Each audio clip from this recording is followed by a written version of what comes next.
Hey, it is Monday afternoon, a new week, but the same old BBC, which is the Brent Broadcasting Channel. That makes me Brent Leary, and welcome to another week of programming.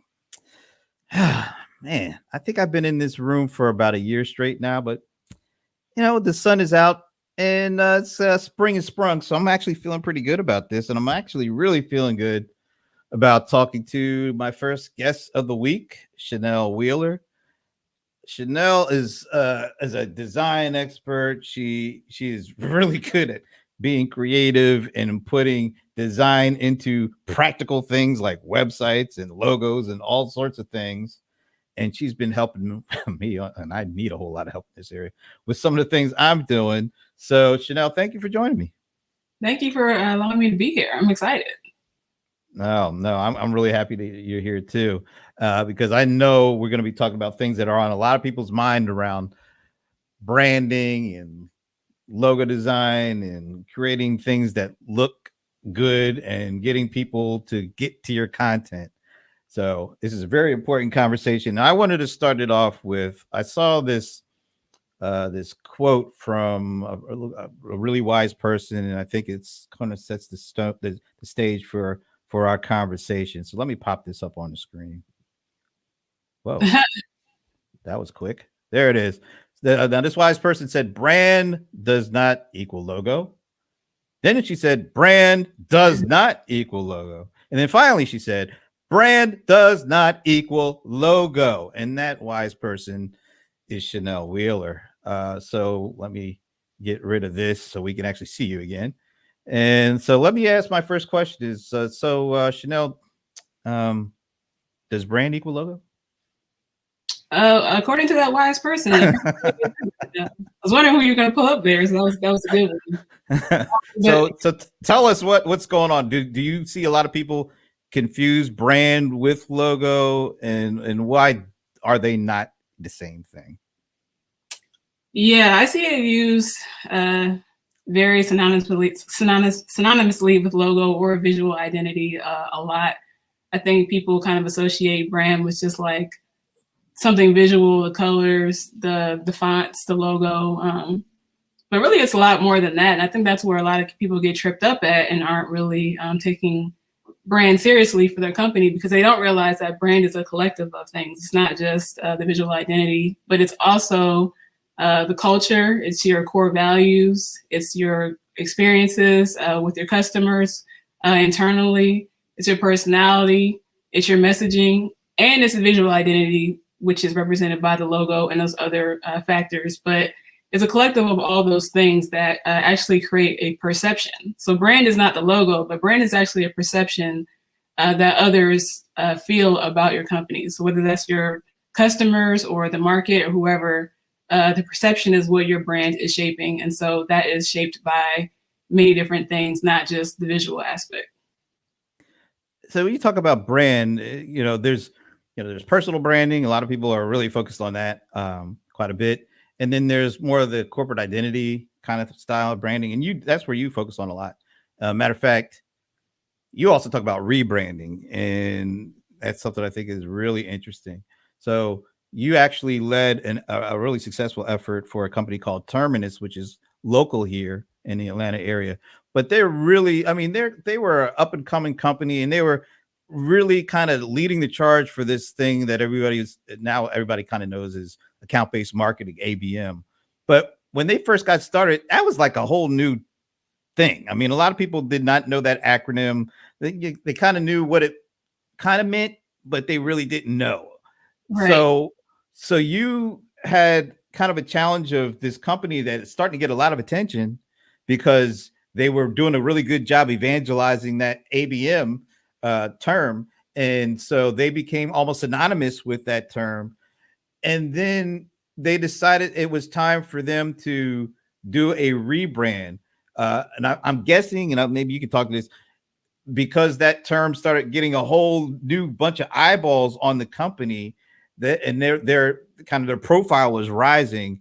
They felt, well, maybe we need to make sure that our brand is at the right point for this kind of this new wave of eyeballs and exposure that we're getting because of how good a job we've done with evangelizing account-based marketing. So why don't you take us through kind of what rebranding is, and when is the right time for somebody to rebrand, in particular, like a corporate identity with where a company is like a young company, they hit the mark, they start getting more attention, and they think, well, are we ready for the big time? Maybe we need to do a rebranding at this point. Yeah, sure. So I think there's two ways you can look at it. You can do a rebrand, or you can do a brand refresh, and it's a slight difference. But a rebrand is basically like kind of like a comprehensive change. So something in your business changed to where you need to change the perception of how people are now viewing you. So maybe you actually change the name of your company. That's a pretty big deal. So you need to rebrand. Maybe your products and services change dramatically. And so now what you were doing, how you represented yourself before, isn't working now. Maybe your brand is just totally outdated and it's just not up with the times or technology or something like that. Or maybe something happened like an acquisition or something in that nature. So that requires a kind of like a full overhaul or a more comprehensive kind of change in order to now pivot and have the market be able to kind of perceive you in a different way that will help you to grow or to hit that revenue goal or whatever the case may be. A brand refresh is similar, but it's not a complete overhaul. Maybe you don't need to change everything, but you need to update your visuals or your messaging in order to kind of get to that next level like Terminus did. We didn't have to change everything at the time when I was there, but it was at a point where, like you said, there were a lot of eyeballs on the company, and there were a lot of products and services being offered and growing in the company that just weren't reflected by the way the company was representing itself. And at the time, usually startups are like really, small and scrappy when they start. So it was like probably 4 years in, and we had this kind of fun superhero theme, and some things were consistent, some things weren't. But to kind of mature to that next level and really like be able to open yourself up to another level of customers or market, you kind of need to show yourself as a more mature company to do those things, to raise more money, whatever the case may be. And so that was why we did the rebrand, in order to be able to kind of get to that next level. So you can rebrand when, let's say, you're doing like a new product offering, and that might be taking you into a new direction and opening up to a new audience, a new product or a new service, something like that. Or what if it's like you said with Terminus, it seemed to me like they were at an inflection point almost.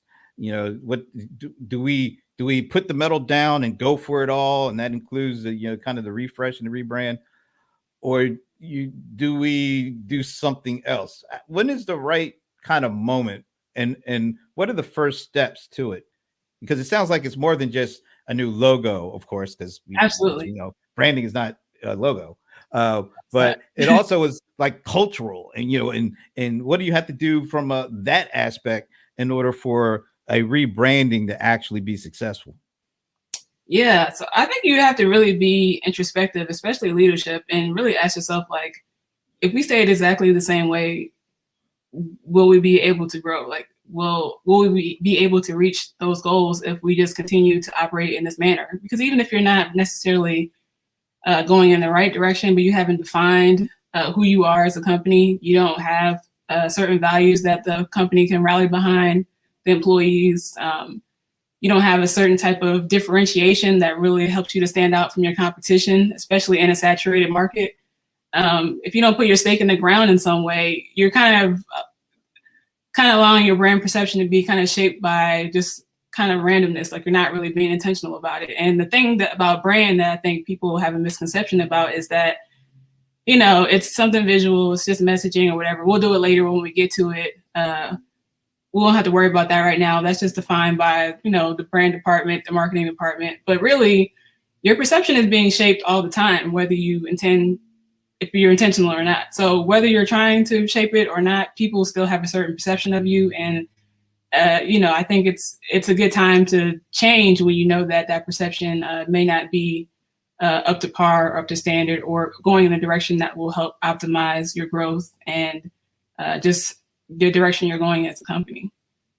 When does the discussion start? When you start thinking, wow, do we need to do this, or should we do this? How does that whole thing start? Because I can see if you're not doing a new product or a new whatever, but there are issues and challenges to your current corporate identity or the way that your company is perceived.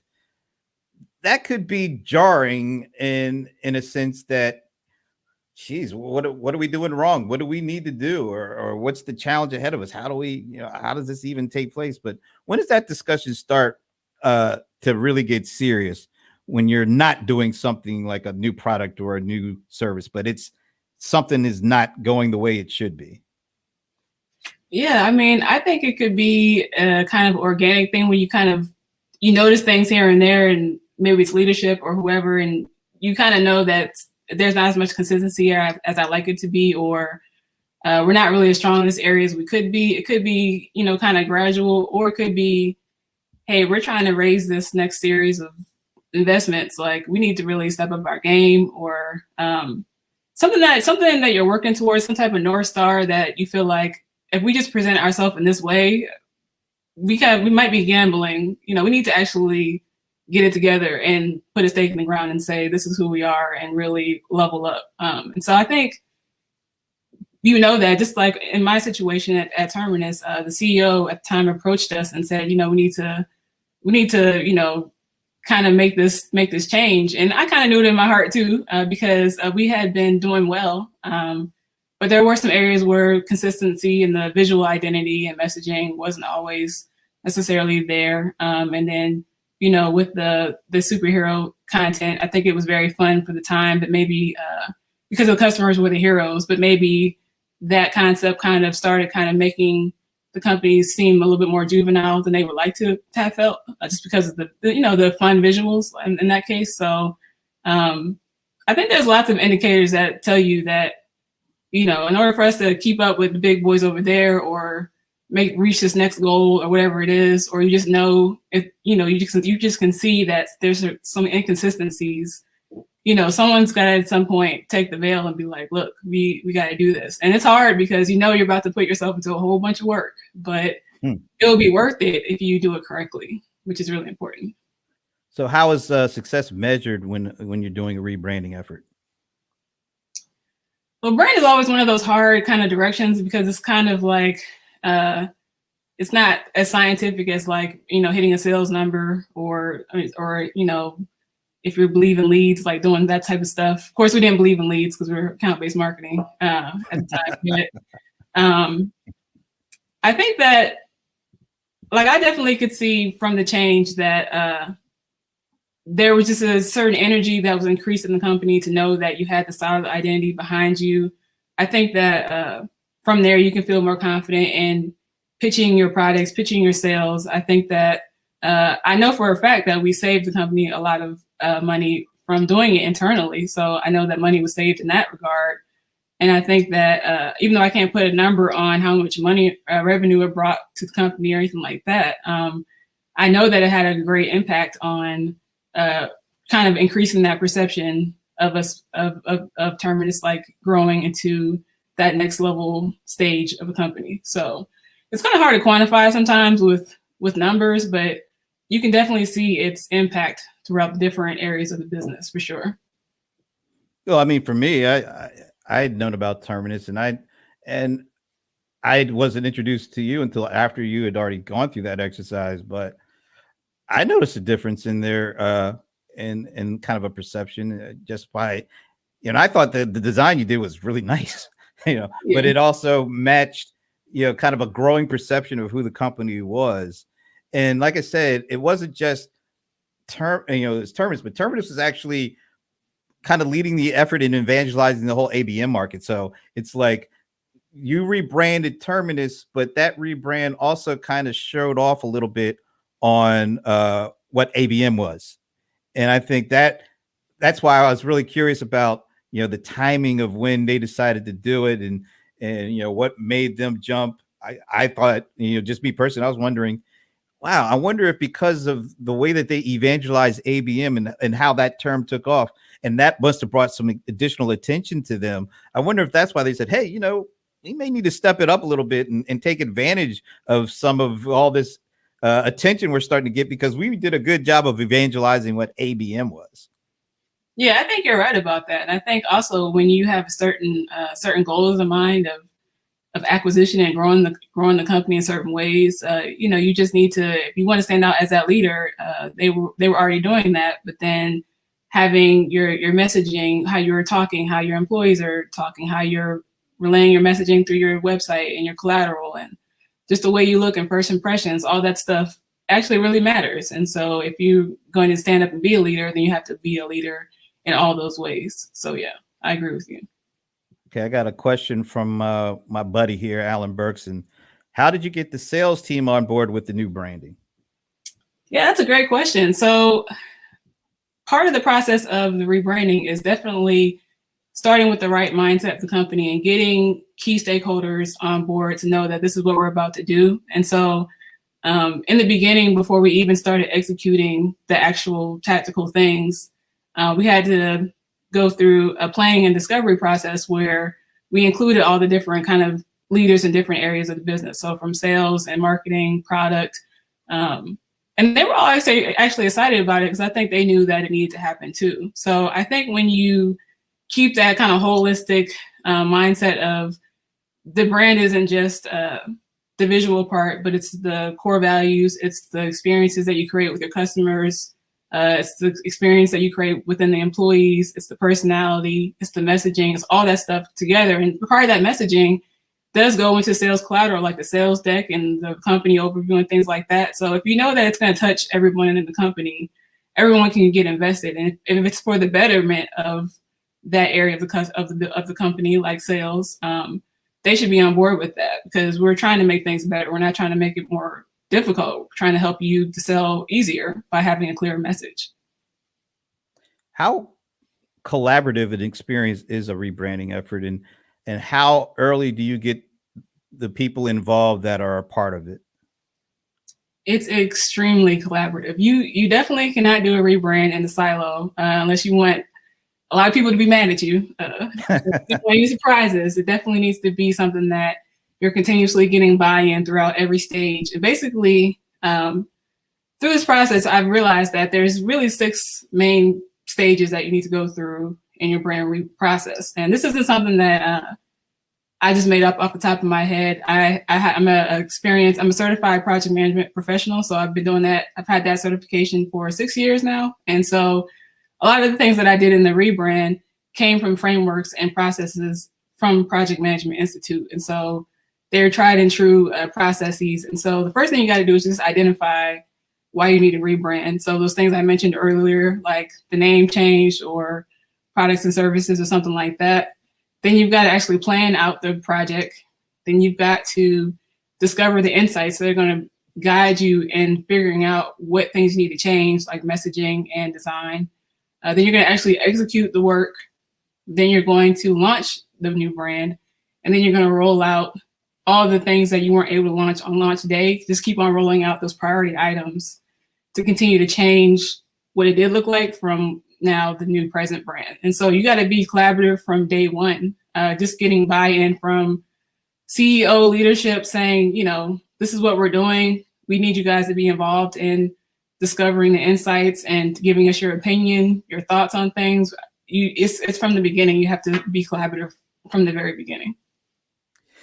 And when let's say you have the same product, but you want to go to a different marketer, for example, in the software industry, one of the traditional paths is a company starts out and they kind of start with a product aimed at a small and mid-sized market.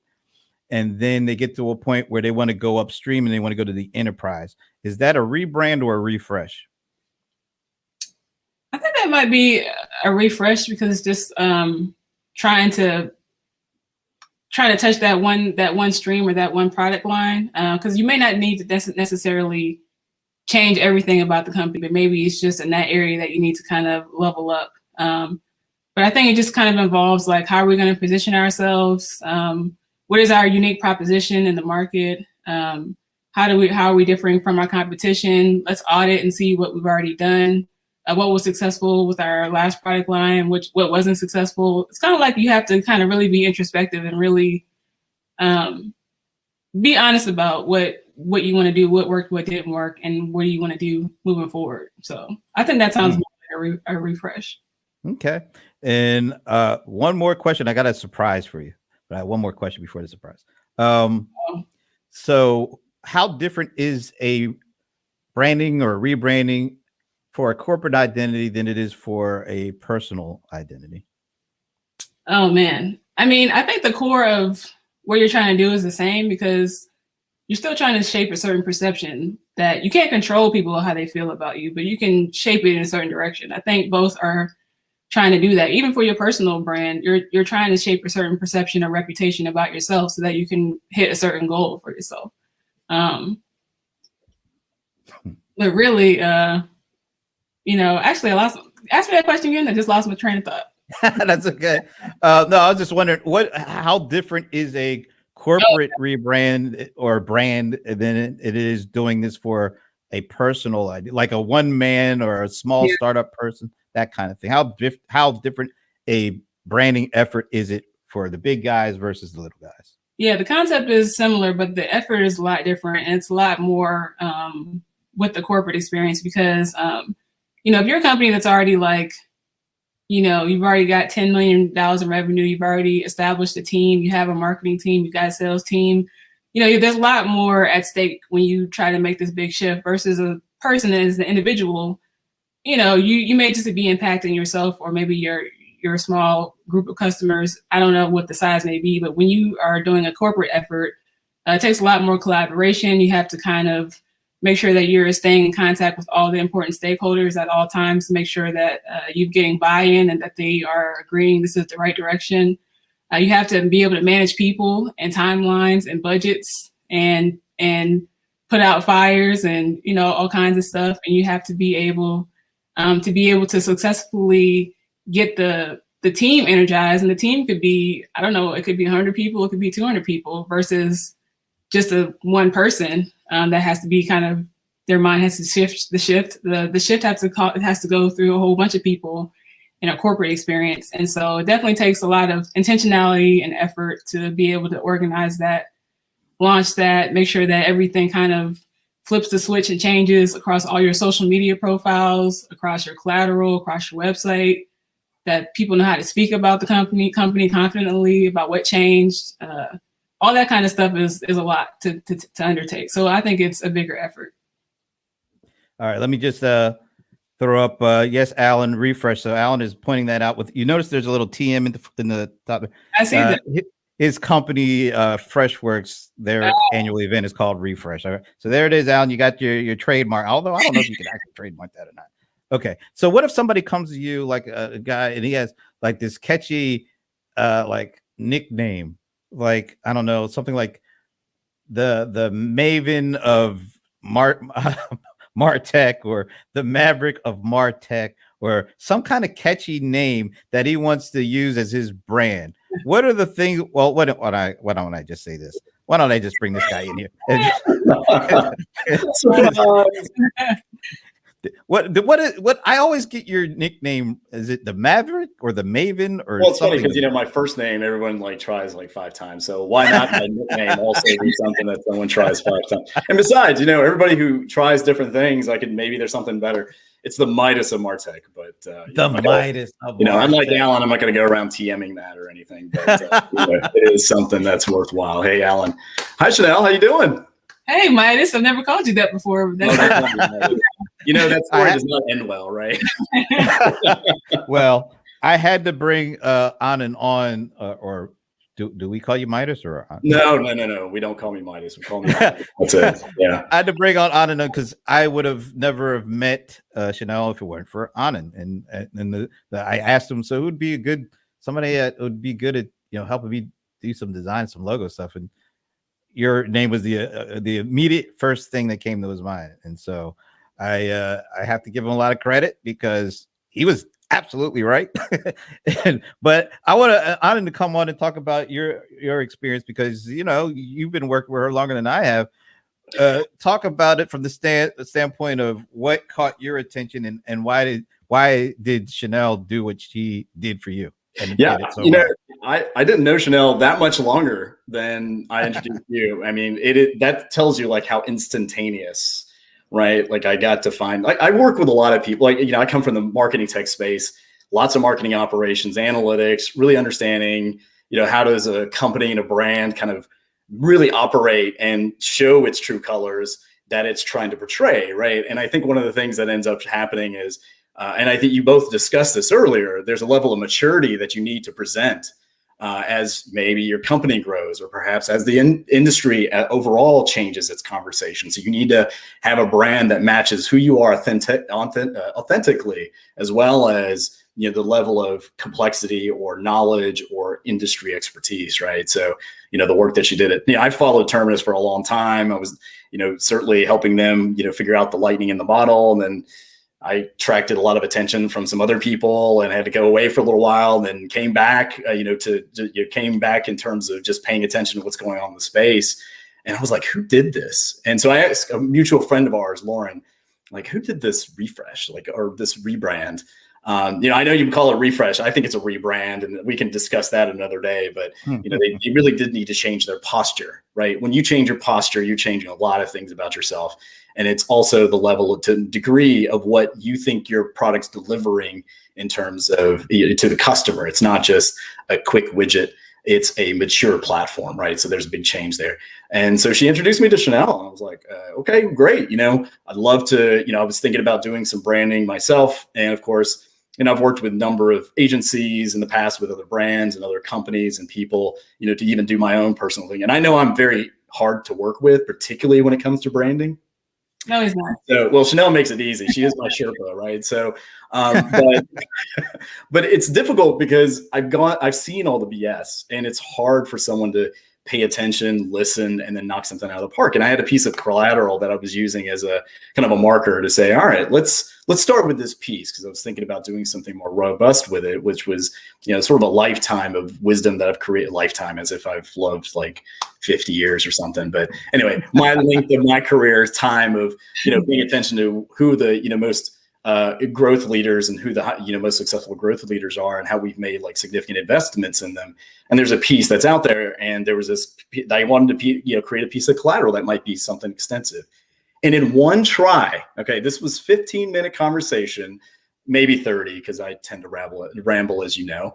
And literally maybe a few days later, she throws back some storyboards and some initial drafts, and I was like, this is it. Right. So I think one of the best things about what I love about Shannel, and certainly, anybody who's like thinking about working with someone with a brand, really needs to listen and think about something about what they're trying to do, what they're trying to accomplish. Right. I said keywords like, I'm a minimalist person. Like, I don't have anything incredibly robust or complex, but I do love eye-catching things that have, certain elements that are very eye-catching. And I wanted to be a little out of the box thinking about how do you narrate some of those pieces or those sections of that piece of content. And she nailed it perfectly in that first time. So obviously I fell in love in a very different way, obviously. And, she's been certainly my go-to in terms of referrals and other places to go. But I think one of the things that I, certainly absolutely love about Shannel is that she's very much a Sherpa. I mean, she truly tries to not only guide you through things, but she also helps you understand what brand really means as you go through the process, right? It's not just, okay, let me get you a new look and feel. And this is part of the reason why I'm always like, okay, refresh is one thing, but a rebrand really is something else. But, if you really want to have someone who can connect who you're talking to with who you are and be able to make that kind of a connection, it was something that, Shannel guides you through too. So I know I missed a little bit of the conversation in the beginning, but I appreciate the teaching, the guru, in you in terms of helping me or other people in terms of what to do in that. And right now, Shannel's like, obviously she's producing stuff way ahead of what I could actually potentially maximize its potential. And I know she's done that for other clients. And this is what, really got my attention in the first place. So I'm glad to see you on it. Too kind. You guys made my whole week. I was just say, so, other than that, Anand, is that it? Or, I'm just Well, I think if I may make one comment, I mean, I think one of the things that's incredibly important about brand is that not only do we talk about maturity, but we're also talking about it needs to go hand in hand with your level of execution, right? So there's that phrase, right? To build trust, you need to do what you say and say what you do. And part of that's what the brand, I feel like that's my definition of what brand really means. And part of that is, how you're developing those relationships, which is always my key word. So not only are you trying to present yourself in the beginning, and I think you mentioned this consistency across the board. I think that's a very key aspect of how do you consistently, develop that relationship over time, and do you do it, genuinely well? But you also have to respect your customer base by presenting it well, right? Really thinking about, is this easy to look at? Is it easy to absorb? Is it really, attractive? And in today's world, that's some of this stuff is table stakes. You really need to put a good foot forward in order to make a difference, especially if you're fundraising. I mean, after Shannel's refresh, like Terminus raised more money than they did collectively beforehand, because of the stature that we see today. So, and that's certainly together with, the work that she's done with the executive team. So, brand is more than just look and feel. And, I learned that late in life, and it's certainly more important than ever. Yeah, you're so late in life, Anand. It's but I really do need to dye my hair with some gray, right? Which is a gray, maybe. No, so Shannel, I think a lot of people do focus on the color and the logos. What should they actually be focused on, or what's really the thing that maybe besides logo not being a brand? What are the other huge kind of misperceptions that people have when they start a branding project? Yeah, that's a great question, and thank you again, Anand. That was so gracious of you. I appreciate those kind words.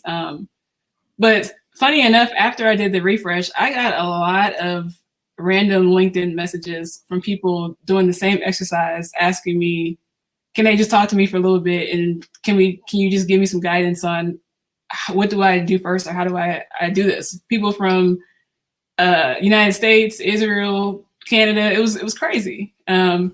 And some of the questions that I got was that, should I change this color to this, or should I just start working on the logo first? And I was like, well, we need to go back to the business case. Like, what is the problem or the challenges that your company is trying to solve? Because all those tactical things like fonts and typography and, speaking in first person versus second person, that stuff really isn't important if you're going to be doing a futile exercise if you don't really know the purpose behind why you're doing all these things. Because the insights from discovering who we want to be, what we're going to be to our community, to our market, all those things will drive the choices that you make in design and messaging. But if you don't know what perception you're trying to change, what business case you're trying to solve for, if you're not thinking higher level, then all that kind of detailed stuff, really doesn't matter right now until you can answer those questions. Has the pandemic, we've been in this thing for a year. Has the pandemic presented any unique or different challenges for rebranding efforts?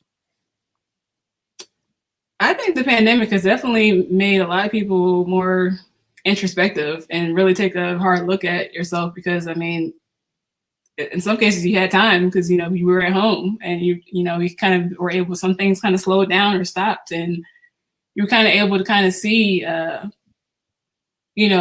is what we're doing, is it on the right path? Are we thinking about maybe social issues, or are we thinking about how our products and services actually help solve a problem? Have we gotten off track with what we're doing, and why? Do we really know the purpose behind, what we're doing? And so I think in that regard, maybe it's helped some people really try to, level up on how they're presenting themselves and the perception that they are presenting. And then, I think just with things changing, opening and closing, like you kind of have to pivot and be able to even change your offering. If, you were doing things that were in person, maybe had to switch to virtual, but all those things, your experiences, your personality, your values, your culture, all that stuff is part of the brand experience. And you have to be able to pivot as things in life change and pivot as well. So yeah, I think it definitely kind of opened some people's eyes up. I'm not sure about everyone, but I think for sure it did for me.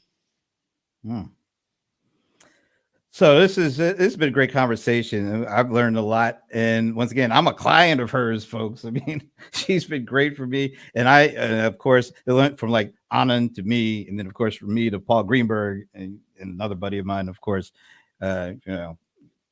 we really enjoy working with you, and we really appreciate all that. And like Anand said, it's not just you do the things for us. You explain why it's important for these things to be done, and I think that education is really a part of the branding experience, for at least for me, at least, because I know I don't know enough or I don't have the expertise, but it's nice to be able to talk to somebody who does and who can, but they also teach as well as actually deliver. So I really appreciate it. And so where can people learn more about how to get a hold of you? I know you do teaching. I know you have some, custom courses. So why don't you tell folks about those?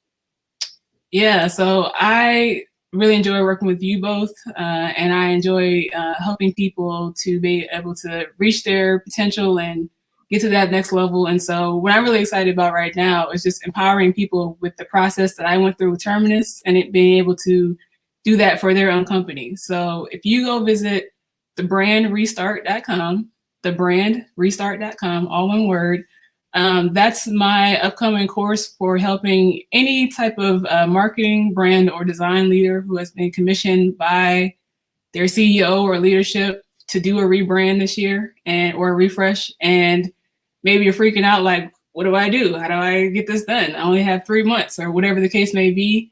I want to be able to empower you with the process that I went through in order to do that, execute that successfully, and also with some pre-made templates and things like that, so that you can have the tools to stay organized, manage your project, not worry about what you have to do next, but actually worry about just doing and executing and doing what you do best to lead your team. So that's what I want to empower people with, the process, because I know there's lots of people who go through the rebrand process, and it can be very stressful, very overwhelming, but you're not alone, and I want to be able to help guide people through that. So it's a 6-week course, and I hope that I can help some people who are in these growth stage companies get to that next level, just like I did with Terminus. So yeah, thebrandrestart.com. Awesome. And I know Paul wanted to join us. He just got his vaccine shot yesterday, so he's kind of taking it easy. Yeah. But the CRM players, we've had the same logo for like 12 years now. I think it's about time for a refresh. So we'll be calling on you. And it's always good to see the Midas in the house. Uh-oh, you muted yourself. Glad to be here. Good to see you guys. And it's just nice to be like have the Atlanta collection here. That's right. Usually I'm talking to all sorts of folks, but it's always nice to talk to the home team every now and again. So that's great. But I appreciate like some Outcasts or something. Oh wow. I should have like hey yeah on a fade out or something. Yeah. But no, I appreciate both of you being here, and I appreciate you guys for checking it out. And I'll see you probably later this week.